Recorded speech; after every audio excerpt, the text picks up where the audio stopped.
আসসালামু আলাইকুম সবাইকে।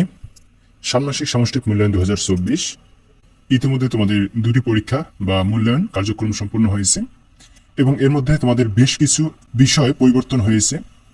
তার মধ্যে রয়েছে তোমাদের যেমন প্রশ্ন ফাঁস ঠেকাতে শিক্ষা বোর্ড বা শিক্ষা অধিদপ্তর একটা ভূমিকা গ্রহণ করেছে। এরপর তোমাদের প্রশ্ন প্রকাশের যে সময় সেটি পরিবর্তন করেছে। তো এরকম বিভিন্ন বিষয় নিয়ে আজকের এই ভিডিওতে আলোচনা করব এবং তোমরা অনেকেই কমেন্টে প্রশ্ন করতেছো যে ভাইয়া প্রশ্ন সমাধান দিতে এত দেরি হয় কেন। তো এইসব কিছু বিষয় নিয়ে চলো আমরা আজকের এই তোমাদের সামষ্টিক মূল্যায়নের গুরুত্বপূর্ণ বিষয় সম্পর্কে জেনে নিই।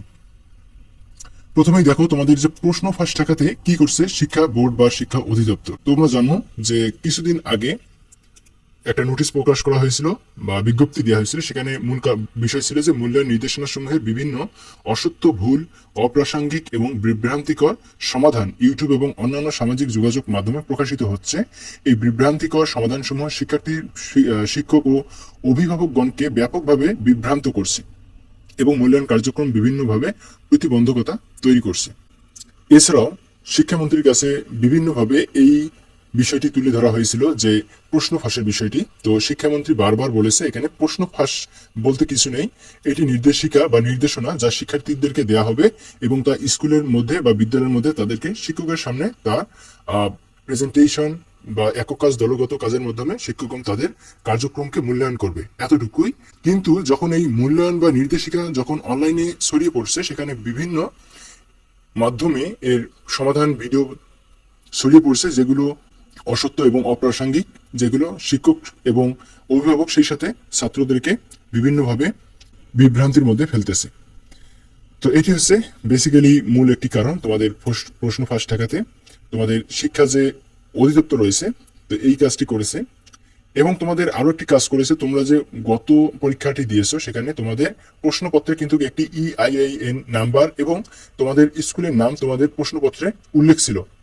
তো দেখো যখন তোমাদের প্রশ্নটা অনলাইনে ছড়িয়ে পড়বে সেখানে যদি ওই EIIN নাম্বার এবং সেই বিদ্যালয়ের নাম তারা চিহ্নিত করতে পারে, তাহলে তারা সহজেই বুঝতে পারবে যে আসলে কোন বিদ্যালয়ের প্রধান শিক্ষকের কাছ হতে এই প্রশ্নটি তারা লিক করেছে বা চুরি করেছে।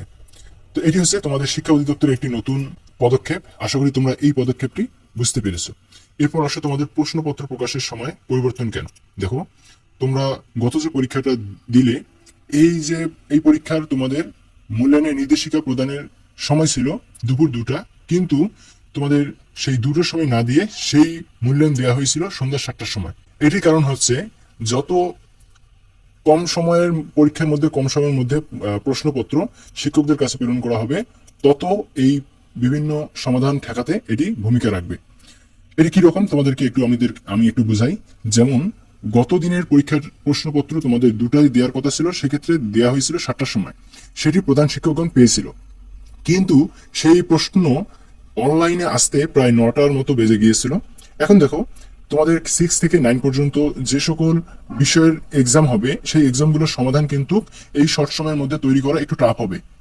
এটি ছিল তোমাদের শিক্ষা অধিদপ্তরের একটি কৌশল, যেটি তারা অবলম্বনের জন্য এই সময়টি তারা আগিয়ে নিয়েছে।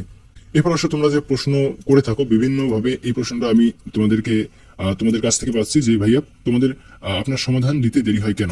তো দেখো প্রথম যে এক্সাম হয়েছিল সেখানে কিন্তু খুব সুন্দরভাবে আমি তোমাদেরকে সমাধানগুলো দিয়েছিলাম, কিন্তু পরের যে পরীক্ষাটি অর্থাৎ তোমাদের গত পরীক্ষার সমাধানটা একটু দেরিতে দেওয়া হয়েছিল।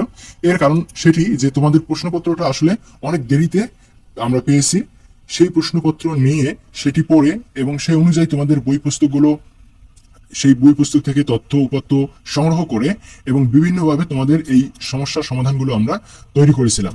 এখন আমরা যদি তোমাদের এই সমস্যার সমাধান অল্প সময়ের মধ্যে দিয়ে থাকি, সেখানে বিভ্রান্তিকর তথ্য থাকতে পারে, এতে করে কিন্তু তোমাদের অনেক ক্ষতি হবে এবং বিশেষ করে আমার পক্ষ থেকে তোমরা ক্ষতিগ্রস্ত হও, এটা আমি কখনোই চাইবো না।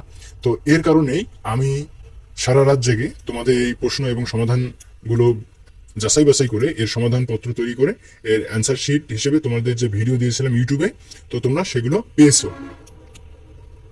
তো এটি হচ্ছে তোমাদের সেই বিষয়, আশা করি বুঝতে পেরেছো। তোমরা আরো প্রশ্ন করতে পারো বা প্রশ্ন করো যে ভাইয়া এই যে পদক্ষেপগুলো নিচ্ছে আগামী পরীক্ষাতে কি আদৌ কি প্রশ্নপত্র ঠেকানো সম্ভব হবে কিনা, আমরা কি প্রশ্নপত্র পরীক্ষার আগে পাবো কি পাবো না, এই ধরনের প্রশ্ন।